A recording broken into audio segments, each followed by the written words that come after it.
Assalomu alaykum. Biz sizlar bilan bugun Erkin Vohidov uy muzeyiga eksklyuziv sayohat uyushtiramiz. Assalomu alaykum. Oltiariq tumanidagi Erkin Vohidov uy muzeyimizga xush kelibsizlar. Hay yurtniki Erkin Vohidov yurti, u yurtda baxt omad hidi yurti. Erkin Vohidov byusti.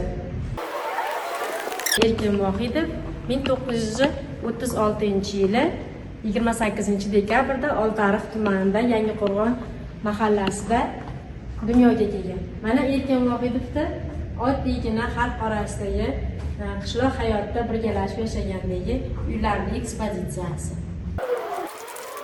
Jo'yanboy Vohidov Erkin Vohidovning otalari.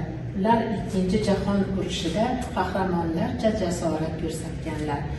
Bu urushga atab Erkin Vohidov nido she'rini yaratganlar. Nido dostonini.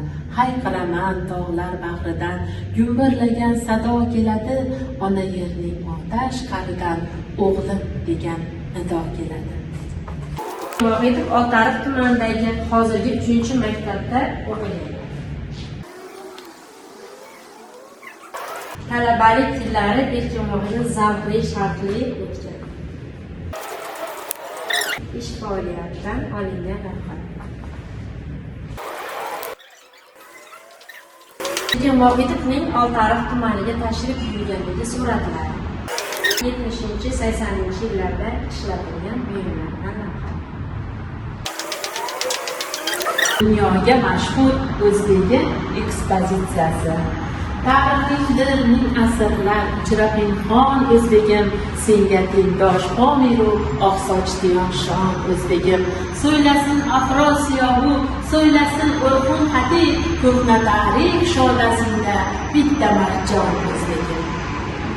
Keyingi bekatimizda Erkin Vohidovning kiygan kiyimlari va rishtonli kulollar tomonidan berilgan sovg'alar.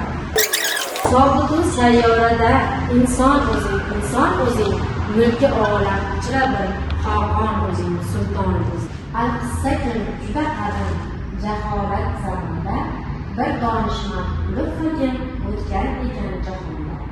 Bu kun bo'yi giyoh berib, kezib tog'u biyobon, odamlarga shifo berib, yashar ekan shodumon. Erkin Vohidovning mashhur asarlaridan biri Oltin devor asariga yaratilgan ekspozitsiya joy olgan.